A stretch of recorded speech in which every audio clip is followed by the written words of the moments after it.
Last heading क्या था अपना? Relation between electric field and electric potential. Okay, हाँ, नेक्स्ट हेडिंग डालो इलेक्ट्रिक लाइंस ऑफ फोर्स।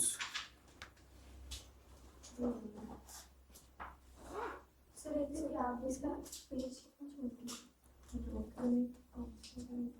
यहाँ तूने ये लास्ट वाला कर दिया।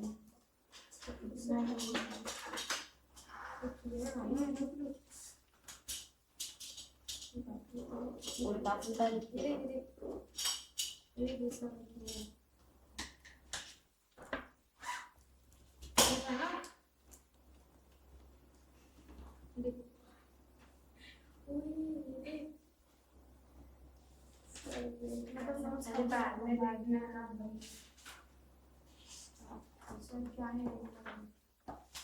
Page number 198 electric lines of force.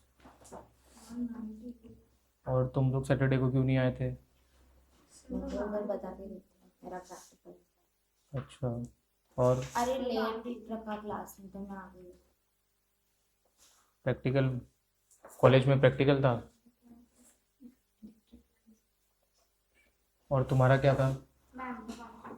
एक ही प्रैक्टिकल रहता था, मैं नहीं जाती। दो प्रैक्टिकल। दो प्रैक्टिकल में भी नहीं जाने का? कौन सा कॉलेज है? थोड़ी वो लोग कुछ बोलते हैं। अरे बोलते हैं। मतलब बोलने को तो ऑफ कोर्स बोलेंगे ना, मुंह है तो बोलेंगे, पर कुछ करेंगे नहीं वो लोग। नहीं पेरेंट्स को। तो पेरेंट्स को नहीं ले जाओगे तो क्या होगा? अपना पढ़ने पे ध्यान दो, कॉलेज वॉलेज पे वो प्रैक्टिकल वगैरह अटेंड नहीं करने का। क्या है ना, जो पूरे साल बहुत मेहनत से प्रैक्टिकल अच्छे से अटेंड करेगा और रोज ऐसा एकदम टीचर को हाँ good morning good evening good night सब करेगा ना, उसको मैं बता रहा सुनो, उसको ना टीचर 29 दे देगी, ठीक है 29। जो कुछ नहीं करेगा ऐसे प्रैक्टिकल में भी आया कभी नहीं आया, उसको 28। जो पूरे साल में कभी नहीं आएगा ना उसको भी 27। तो 2 मार्क्स के लिए इतना टाइम वेस्ट करना वर्थ इट नहीं है। और उसमें भी गलती से आपका good morning good evening madam को याद नहीं रहा तो आपको भी फिर 27।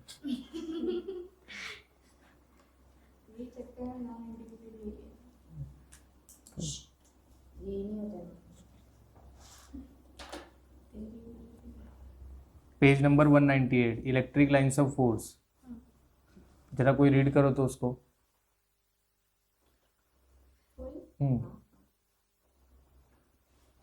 Michael Faraday, 1867, introduced the concept of lines of force for visualizing electric and magnetic fields. An electric lines of force is an imaginary curve drawn in such a way that the tangent at any given point on this curve gives the directions of the electric field at the point. If a test charge is placed in an electric field, it would be acted upon by a force at every point in the field and will move along a path. The path along which the unit positive charge moves is called a line of force. मतलब जैसे कोई यहाँ पे अगर एक charge रखा हुआ है प्लस क्यू चार्ज, ये प्लस क्यू चार्ज यहाँ पे रखा हुआ है, तो अभी इसके आसपास अगर कोई और चार्ज आ गया, यहाँ पे एक और चार्ज आ गया, तो या तो वो अट्रैक्ट होगा या रिपेल होगा, कुछ तो होगा ना। तो इसके एक रेंज में जहाँ तक दूसरे चार्ज पे असर होगा वहाँ तक इसका फील्ड होता है। अपन ने देखा था उसको पोटेंशियल के नाम से, कि इसका इलेक्ट्रिक फील्ड है, इलेक्ट्रिक पोटेंशियल देखा था अपन ने, पता है इलेक्ट्रिक फील्ड। तो जो इलेक्ट्रिक फील्ड था उसको दिखाने के लिए एक तरीका है जिसको हम लोग बोलते हैं इलेक्ट्रिक लाइंस ऑफ फोर्स। तो एक ऐसा लाइन बना के हम लोग दिखाते हैं कि इसके आजू बाजू में यहाँ से ऐसा जहाँ तक इलेक्ट्रिक फील्ड है वहाँ पे हम लोग इलेक्ट्रिक लाइन ऐसा बना के दिखाते हैं कि electric lines of force.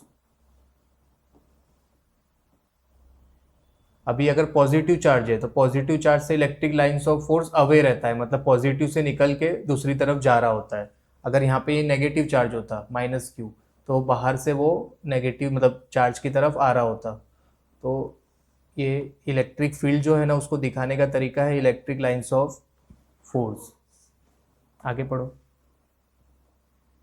A line force is defined as a curve such that the tangent at any point to this curve gives the directions of the electric field at the point. अभी अगर कहीं पे electric lines of force समझो ऐसा curve में ऐसा है, इस तरह से, तो अगर किसी पॉइंट पे टेंजेंट बनाऊंगा तो वो टेंजेंट जो है इलेक्ट्रिक फील्ड की डायरेक्शन दे रहा होगा, यानी इस पॉइंट पे डायरेक्शन ये है, इस पॉइंट पे डायरेक्शन ये है। समझेगा ये वाली बात? पढ़ो, कैरेक्टरिस्टिक इंपॉर्टेंट है। Characteristic of electric lines of force. First point, the lines of a force originated from a positively charged object and terminate on a negatively charged object. Second point, the एक एक करके पढ़ेंगे। पहला point क्या था कि positive से निकलेगा और नेगेटिव पे खत्म होगा। हाँ, यानी कि अगर यहाँ पे ऐसा पॉजिटिव चार्ज है, यहाँ पे नेगेटिव चार्ज है, तो इलेक्ट्रिक लाइन से फोर्स पॉजिटिव से निकलेंगे और नेगेटिव पे खत्म होंगे। second point, इसका ये भी मतलब है ना कि कहीं पे अगर मैंने ऐसा फील्ड बना दिया है, चार्ज नहीं लिखा है, तो आप समझ जाओगे पीछे साइड पॉजिटिव होगा और सामने साइड नेगेटिव होगा। अब इसको इस तरह से एक और देखो कि अगर इस तरह से ये है और यहाँ पे एक पॉजिटिव चार्ज रख दिया, तो मेरे को बताओ ये पॉजिटिव चार्ज किस तरफ जाएगा? इस पे फोर्स लगेगा ना। आप जानते हैं ना, दो चार्ज एक दूसरे को अट्रैक्ट या रिपेल करते हैं, तो अगर सेम होंगे तो क्या करते हैं? अपोजिट होंगे तो? तो अभी मुझे बताओ ना, ये कहाँ पे जाएगा? ऑफकोर्स इस तरफ तो नहीं जाएगा, इससे दूर ही जाएगा, यहाँ जाएगा इस तरह से। इसके ऊपर फोर्स लगेगा ये डायरेक्शन में, और फोर्स का वैल्यू कितना होगा पता है क्या? नहीं, ये कहाँ से आ गया? मतलब फॉर्मूला पूछ रहा हूँ मैं, फोर्स का फॉर्मूला क्या होगा? जो के क्यू वो ये वगैरह था, ये कूलम ने दिया था। कूलम ने किसके लिए दिया था? दो चार्ज के लिए। यहाँ पे दो चार्ज है, देखो ना, वहां देखने की जरूरत नहीं, मैं बोलता हूँ ना, यहाँ सुनो। कूलम ने क्या बोला था? दो चार्ज के लिए फोर्स जो लगेगा, दो चार्ज के लिए, वो क्या रहेगा? के Q1 Q2 upon R square. यहाँ पे दो चार्ज है क्या?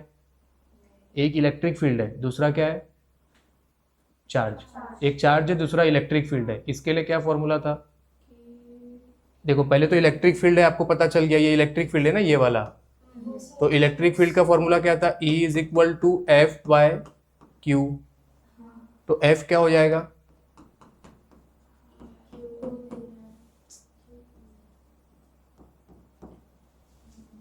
ठीक है क्या? यानी कि कोई इलेक्ट्रिक फील्ड है तो उसमें कोई चार्ज रखा है, तो उसके ऊपर फोर्स लगेगा, मतलब पॉजिटिव से अवे लगेगा। अगर पॉजिटिव, तो आपने खुद समझ जाओगे कि पॉजिटिव की तरफ तो जाना नहीं है, पॉजिटिव है तो नेगेटिव की तरफ जाएगा। यही अगर नेगेटिव होता तो किस तरफ जाता? लेफ्ट में जाता। और उसका भी मैग्नीट्यूड कितना रहता है? F is equal to QE। तो इसको ना अलग से ऐसा बना लेना, ये याद रखना, F is equal to QE। अगला पॉइंट लिखो, अरे अगला पॉइंट बोलो। second point, the lines of force neither intersect nor meet each other, as it will mean that electric field has two direction and a single point. जब भी हम lines of force बनाते हैं ना, तो कोई भी दो लाइंस ऑफ फोर्स आपस में एक दूसरे को इंटरसेक्ट नहीं करते। या तो वो लोग सीधे होंगे, या फिर अगर कर्व में होंगे तो सब लोग ऐसे होंगे। ऐसा नहीं कि कोई दो लाइनों एक को क्रॉस करके जाएंगे, ऐसे नहीं बनाते हम लोग। Third point, the lines of a force leave or terminate on a conductor normally. जब भी कोई कंडक्टर होगा, ऐसा अगर कोई कंडक्टर है, तो इससे लाइंस ऑफ फोर्स चाहे बाहर निकल रही हो चाहे अंदर जा रही हो, लेकिन एकदम ऐसा नॉर्मल जाएगी। नॉर्मल मतलब ऐसा 90 डिग्री बनाएगी यहाँ पे। नहीं, इस तरह से अगर ये है ना, तो यहाँ से लाइंस ऑफ फोर्स ऐसे बाहर नहीं आएगी, उसको ऐसा परपेंडिकुलरली जाएगी सरफेस पे। नॉर्मल का मतलब परपेंडिकुलर होता है। Fourth point, the lines of a force do not pass through conductor, that is electric field inside a conductor is always zero, but they pass through insulator. जो lines of force होती है ना, वो conductor से मतलब ऐसा lines of force यहाँ पे आई तो इसके अंदर घुस के ऐसा नहीं जाएगी। कंडक्टर के अंदर इलेक्ट्रिक फील्ड जो है हमेशा जीरो होता है, मतलब लाइंस ऑफ फोर्स उसके अंदर नहीं आती है।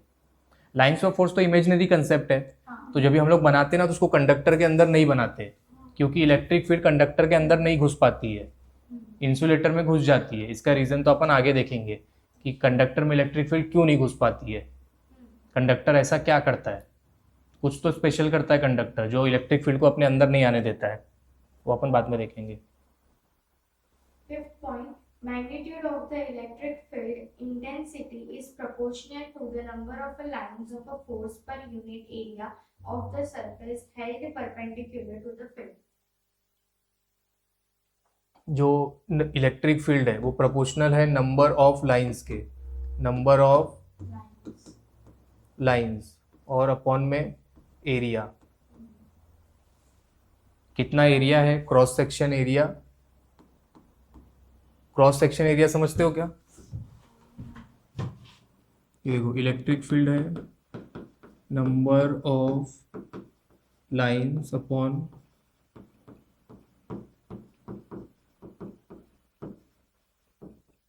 मतलब ये कोई एक एरिया है, तो इसका ये जो एरिया हो गया क्रॉस सेक्शन एरिया हो गया। यहाँ से कितना नंबर ऑफ लाइंस पास हो रहा है, कितना नंबर ऑफ लाइंस पास हो रहा है उसको अपन इलेक्ट्रिक फील्ड बोलेंगे। समझे क्या? अगला पॉइंट रीड करो। Sixth point, electric lines of force are crowded in a region where electric intensity is large. मतलब जैसे ये चार्ज है तो इलेक्ट्रिक इंटेंसिटी इसके बाजू में ज़्यादा होगा ना, और जितना दूर जाएंगे कम होता जाएगा। तो देखो इसके बाजू में ना सब लाइन ऐसा बाजू बाजू में दिखेगी। बोलने का मतलब क्या है कि जहाँ पे इलेक्ट्रिक इंटेंसिटी ज़्यादा है वहाँ पे देखो लाइन सब बाजू बाजू में, और यहाँ पे देखो दूर दूर है। ये बोलने का मतलब है कि कहीं पे अपने लाइन का डायग्राम बनाया हुआ दिख रहा है और कहीं पे लाइन सब एक जगह पे आ गई है, नज़दीक आ गई है, तो मतलब वहाँ पे इलेक्ट्रिक इंटेंसिटी ज़्यादा है, जहाँ पे वो लोग दूर दूर है वहाँ कम है। Seventh point, electric lines of force are widely separated from each other in a region where electric intensity is small. वही। Eighth point, the lines of a force of an uniform electric field are parallel to each other and are equally spaced. अगर uniform electric field है, जैसे ये positive ये negative, तो line एक वो force एकदम पैरेलल रहेगी और इक्वली स्पेस्ड रहेगी इस तरह से। ये अपन ने बनाया ना शायद। हाँ फिर छोटा सा पैरा है वो। हाँ करो ना। The lines of a force are purely a geometric construction which helps us visualize the nature of the electric field in a region. The lines of force have no physical. समझे क्या क्या बात बोला इसने? लाइन ऐसा नहीं है कि कोई चार्ज रखा है तो सच में लाइंस ऑफ फोर्स बन गई है, स्पेशल चश्मा लगाने से दिखेगी, ऐसा कुछ नहीं है। इमेजनरी कंसेप्ट है, हम लोग ड्राइंग बना के समझना चाह रहे हैं कि अच्छा इस तरह से रहता होगा। ठीक है, हम लोग ऐसे बोलते हैं ना कि जैसे कि यहाँ पे कोई चार्ज है, ये कोई चार्ज है, तो इसके आजू बाजू कोई और चार्ज आया तो अट्रैक्ट करेगा तो रिपेल करेगा, मतलब इसके एक चार्ज के आजू बाजू उसका कुछ असर होता है ना।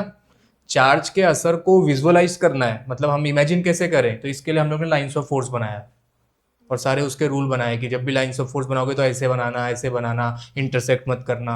समझे क्या? ठीक, तो ये जो इसके कैरेक्टरिस्टिक थे ना, ये एग्जाम में पूछता है, तो ये हेडिंग डाल के जरा लिख दो इसके कैरेक्टरिस्टिक बुक में। पूरा एमसीक्यू में अगर देख इतना इजी एमसीक्यू आता नहीं है अभी, अगर आ भी गया बोर्ड्स में, बोर्ड नहीं देने वाले। हाँ लिखना है मतलब मन तो मेरा वैसा ही है कि लिख ही दें आप। लिखा है ना बुक में। मतलब बोल तो मैं वही रहा हूँ। डेफिनेशन नहीं, डेफिनेशन कहाँ से आ गया?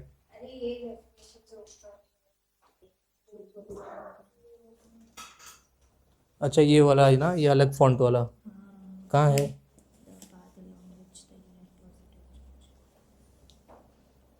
ये वो जो हाँ वो एक ठीक है, वो 2-3 लाइन का लिख सकते हो। the fast से force तक हम्म जो मोड है वो की इसके में तो बोल्ड में भी नहीं है, कुछ भी नहीं है, इसका कौन सा टेक्स्ट बुक है? अरे मेरा मेरा पाता लो, जितना बोल्ड में वो लिख दो बस। हाँ फॉन्ट भी है। तेरी टेक्स्ट बुक बहुत पीछे रह गई है। हाँ तो सेकंड है ना, तो भी अच्छी है देखो। लिखा क्या? इलेक्ट्रिक फ्लक्स, फाई से डिनोट करते हैं उसको। डेफिनेशन लिखो उसका, बोल रहा हूँ मैं। द नंबर ऑफ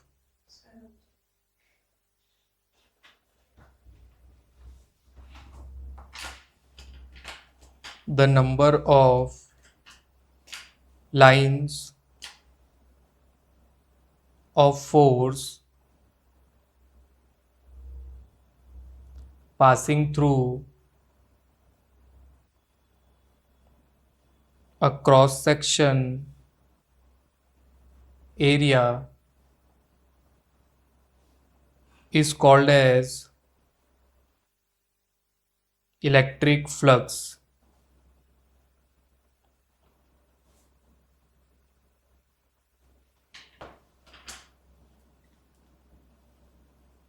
लिखा।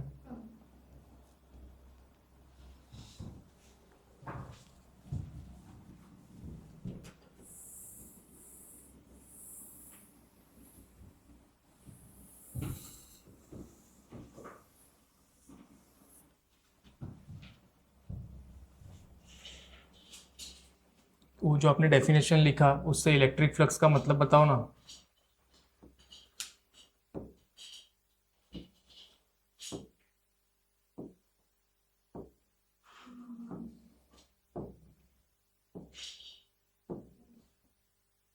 जो लाइन पास करती है क्रॉस सेक्शन से इलेक्ट्रिक फील्ड। कितना लाइन पास करता है उसे इलेक्ट्रिक फ्लक्स बोलते हैं। समझा क्या? जैसे अगर कोई ये एरिया है, क्रॉस सेक्शन एरिया मतलब ये ऐसा एरिया, ये एक एरिया है, इसके अंदर से कितना लाइंस पास कर रहा है ये इलेक्ट्रिक फील्ड है। क्या है ये? इसमें से कितना लाइन पास कर रहा है उसको इसका फ्लक्स बोलेंगे। क्या बोलेंगे? बोलने का मतलब है अभी आपको कितना लाइन दिख रहा है इसमें से पास होता हुआ?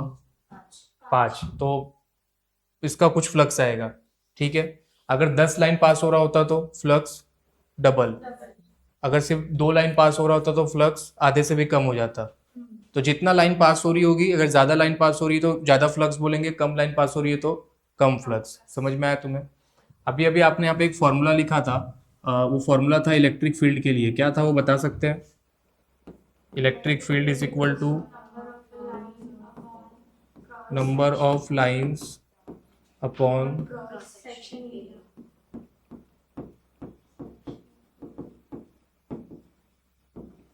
मतलब ये जो एरिया बनाया है ना इसकी बात हो रही है। ठीक है क्या? तो ये देखो जरा, नंबर ऑफ लाइंस क्या बन जाएगा? Electric field into area. सही है क्या? अभी आपने ऊपर डेफिनेशन में लिखा कि जो नंबर ऑफ लाइंस है क्रॉस सेक्शन एरिया, किसी एरिया से जो नंबर ऑफ लाइंस पास हो रहे वही है आपका फ्लक्स।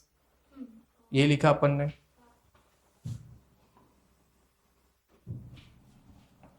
फ्लक्स क्या हो जाएगा ये? E into area. ठीक है क्या यहां तक? क्योंकि जो नंबर ऑफ लाइन है यही फ्लक्स है ना, आपने डेफिनेशन में बोला कितनी लाइन पास हो रही है उसी को अपन फ्लक्स बोलते हैं। ठीक, अभी देखो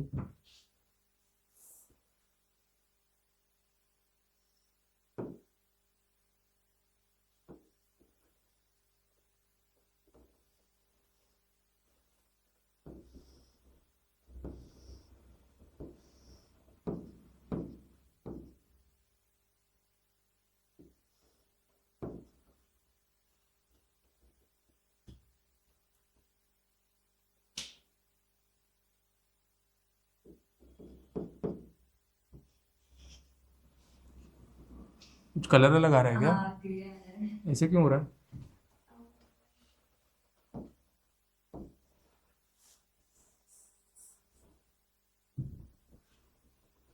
हाँ ये देखो, ये आपका एरिया है और ये एरिया का वेक्टर है एस। देखो इसको मैं थोड़ा सा टेढ़ा ही बनाता हूँ।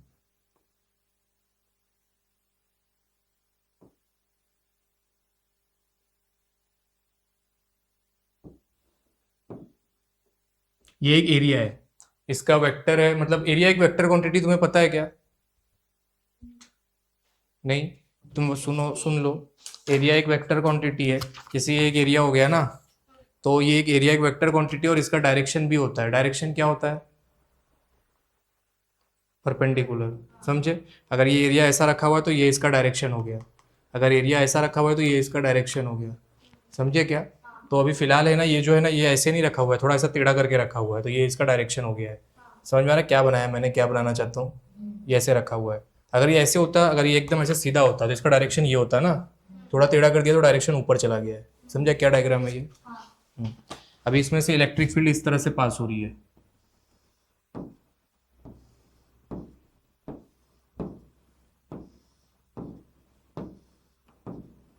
तो ये इलेक्ट्रिक फील्ड हो गई आपकी। इलेक्ट्रिक फील्ड और इसके बीच का जो एंगल है वो थीटा है। ठीक है क्या सब कुछ यहाँ तक? तो अभी देखो ये जो फ्लक्स है मुझे आपको पता है ये ऐसे अगर ये फ्लक्स फाई है ना, अगर मैं डी फाई लिखूं तो इसका क्या मतलब होगा आप समझेंगे? ये डी का मतलब क्या है? नहीं समझते ना आप? डेल्टा का मतलब समझते हैं क्या? क्या होता है ये? चेंज होता है ये।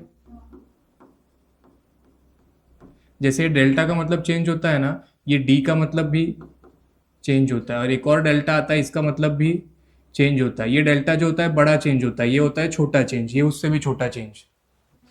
मतलब जब बड़ा चेंज दिखाना होगा तो डेल्टा से दिखाएंगे, छोटा चेंज दिखाना होगा तो इनसे दिखाएंगे।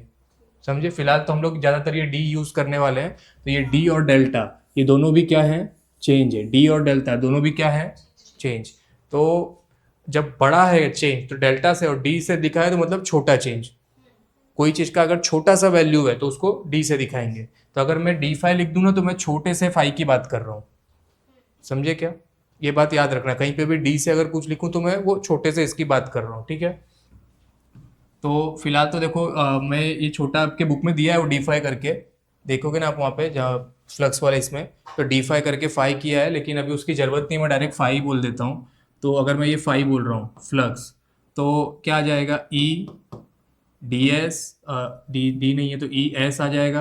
अभी मेरे को एक बात बताओ, एरिया है मतलब इलेक्ट्रिक फील्ड वो लेना है जो एस के डायरेक्शन में हो, या फिर एस मतलब ना इलेक्ट्रिक फील्ड और ये एरिया दोनों का डायरेक्शन सेम रहना चाहिए। एरिया के डायरेक्शन में कितना इलेक्ट्रिक फील्ड पास हो रहा है वो फ्लक्स होगा। अभी दोनों का डायरेक्शन सेम है क्या? ये देखो इलेक्ट्रिक फील्ड का डायरेक्शन है और ये इसके एरिया का डायरेक्शन है, दोनों सेम है क्या? तो आपको कंपोनेंट ऑफ वेक्टर पता है क्या? लास्ट लेक्चर में शायद मैंने सिखाया था कंपोनेंट ऑफ वेक्टर।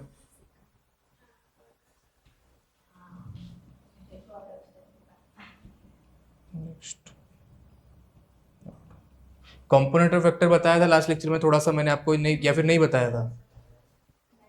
नहीं बताया क्या मुझे? ठीक है चलो अच्छे से सुन लो, कोई बात नहीं। ये देखो मतलब ये वेक्टर चैप्टर का पार्ट है। ठीक है, इसको देख लो क्या होता है ये देखो, ये समझ लो कि आपका आर वेक्टर है। क्या वेक्टर है ये? मैं बताओ ये कौन से डायरेक्शन में? एक्स में है कि वाई में है? कहाँ पर है? ये जो आपका आर वेक्टर है ये एक्स में है कि वाई में है? दोनों में भी नहीं है, कहीं भी नहीं बोल सकते, इसको बीच में है ये। तो अभी क्या है कि जब ऐसा बात हो ना कि कोई वेक्टर है जो किसी भी एक डायरेक्शन में नहीं है, बीच में कहीं है, तो हम लोग इसके दो टुकड़े कर सकते हैं। क्या कर सकते हैं? और उन दो टुकड़ा करने का जो प्रोसेस है उसको बोलेंगे रिजोल्यूशन ऑफ वेक्टर। क्या बोलेंगे?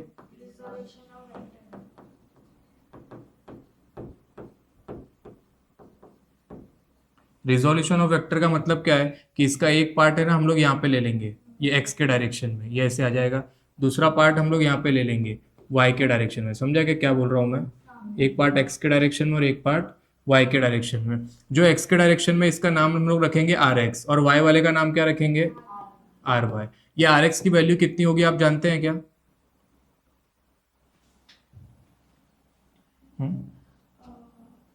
ये वाला जो पार्ट है इसकी वैल्यू है, ये मतलब आर एक्स है ना, ये क्या नाम है इसका? R x. और ये वाले पार्ट का नाम क्या है? R y. ये आर एक्स का वैल्यू कितना आएगा आप निकाल सकते हैं क्या? जरा कॉस्ट आप निकाल सकते हैं, या ये थीटा है ना, तो जरा कॉस थीटा करो तो cos theta is equal to क्या वैल्यू बन रहा है बोलो तो? देखो ये आर वाई है तो ये भी आर वाई होगा। कॉस थीटा का वैल्यू बोलो जरा। साइन थीटा क्या होता है? Opposite upon. कॉस थीटा क्या होता है? एडजेसेंट अपॉन एडजेसेंट कौन है? ये आर एक्स है ना, तो एडजेसेंट अपॉन हाइपोटेन्यूज, तो आर एक्स क्या हो गया? समझे क्या? तो इसकी वैल्यू क्या होगी? R cos theta. ऐसी जरा एक साइन थीटा लेके कर दो, तो साइन थीटा क्या होगा? अपोजिट अपॉन, अपोजिट कौन है इसकी? R y. Very good, r y upon r, तो आर वाई क्या हो जाएगा? R sine theta. तो ये आर वाई की वैल्यू आई है, आर वाई की वैल्यू क्या आई है? R sine theta. तो तो अपन ने ये आर के 2 टुकड़े कर दिए और उनका नाम और वैल्यू सब बता दिया। समझा क्या बात? इसका मतलब क्या है कि अगर ये एक पी वेक्टर मैंने बना दिया है और इसके 2 टुकड़े करने हैं, इधर एक्स डायरेक्शन में और वाई डायरेक्शन में, तो ये वाले टुकड़े का नाम क्या रहेगा? पी है ना ये। जब आर के टुकड़े का नाम आर एक्स था तो इसके पहले नाम तो बोलो फिर वैल्यू बताना। पी एक्स कितना रहेगा ये, और इसका नाम सही बात है, समझा तुमको? एक और बताओ।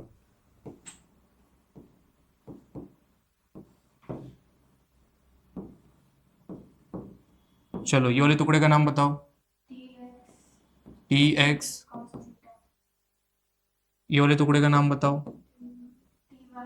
हाँ, सोच के बोलो सब लोग। यहाँ पे क्या आएगा?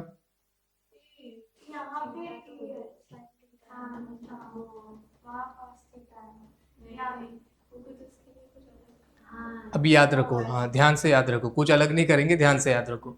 जिसके पास टीटा होता है ना वो बनता है कॉस टीटा, दूसरा वाला क्या बन जाता है?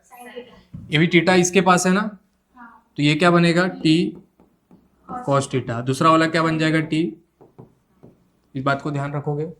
जब भी आप वेक्टर का 2 टुकड़ा कर रहे हो, जिसके पास टीटा है वो क्या बनेगा? Cos theta. दूसरा वाला क्या बन जाएगा? बात क्लियर है क्या? तो एक काम करो, पहले ये रिजोल्यूशन ऑफ वेक्टर लिख लो जरा, उसमें ही लिख लो, कंटिन्यू में ही लिख लो, भले से इसका टॉपिक नहीं है तो क्या वो लिख लो। कुछ डाउट रहेगा तो पूछो।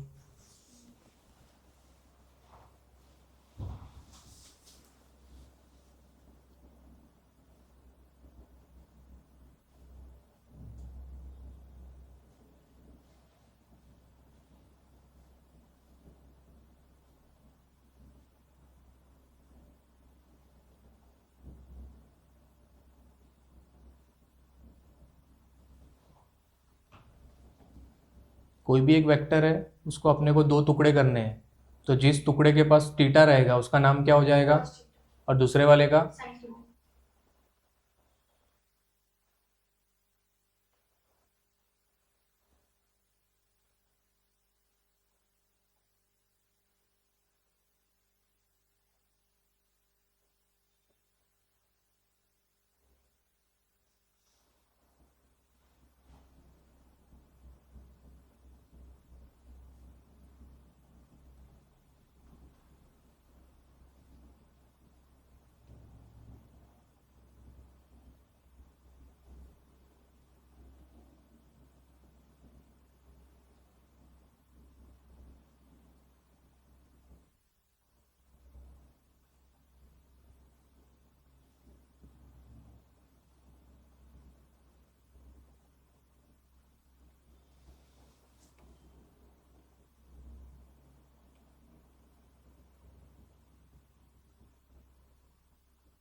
ये कौन से बच्चे हैं?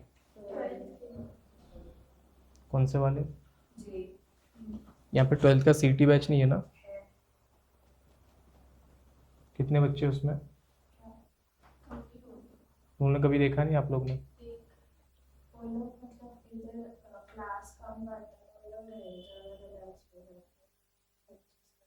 रैजा वाला बैच भी है क्या? दूसरा ब्रांच है ना। हाँ, मतलब बेसिकली ब्रांच थोड़ी है, बस खाली वहाँ पे 11th-12th नहीं है ना वहाँ पे। हाँ, तो वो लोग का लेक्चर वहाँ होता है, ऐसा बोल रहे हो?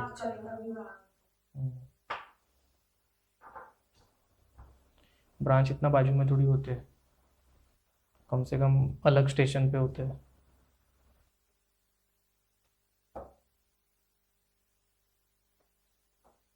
लिखा ना आप लोग ने? याद रखना ये क्या था, बहुत इंपॉर्टेंट है ये।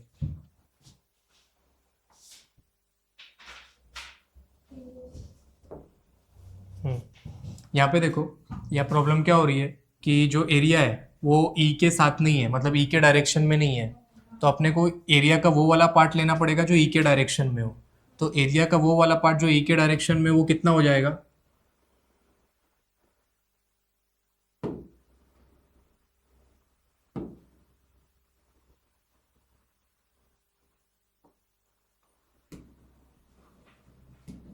ये देखो, ये एरिया का ये वाला पार्ट जो ई के डायरेक्शन में हो, ये कितना हो जाएगा? बोलो ना, इस कितना हो जाएगा? ये एस वेक्टर है, तो ये वाला वेक्टर कितना हो जाएगा? S cos theta. समझा क्या क्या बोला मैंने? तो यहाँ पे क्या आ जाएगा? Phi is equal to s cos theta. समझे क्या? ये ई आ गया और एरिया का वो वाला पार्ट जो ई के अलोंग है। ठीक, तो इसको मैं ऐसा लिख सकता हूँ, phi is equal to e dot s vector, e vector dot s vector dot product. Vector में सीखा था क्या आपने? मतलब जो ये ई एस कॉस थीटा होता है ना, इसको इस तरह से लिख सकते हैं, डॉट प्रोडक्ट बोलते हैं। ई मतलब A vector B vector cos theta, ये होता है dot product. A vector B vector sine theta, वो होता है क्रॉस प्रोडक्ट। दो अलग प्रोडक्ट होते हैं, डॉट प्रोडक्ट और कॉस प्रोडक्ट। जब कॉस थीटा होता है ना साथ में, तो वो डॉट प्रोडक्ट होते हैं। साइन थीटा साथ में होता है तो वो लोग क्रॉस प्रोडक्ट होते हैं।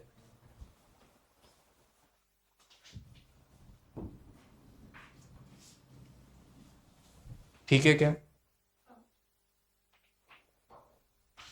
सही है।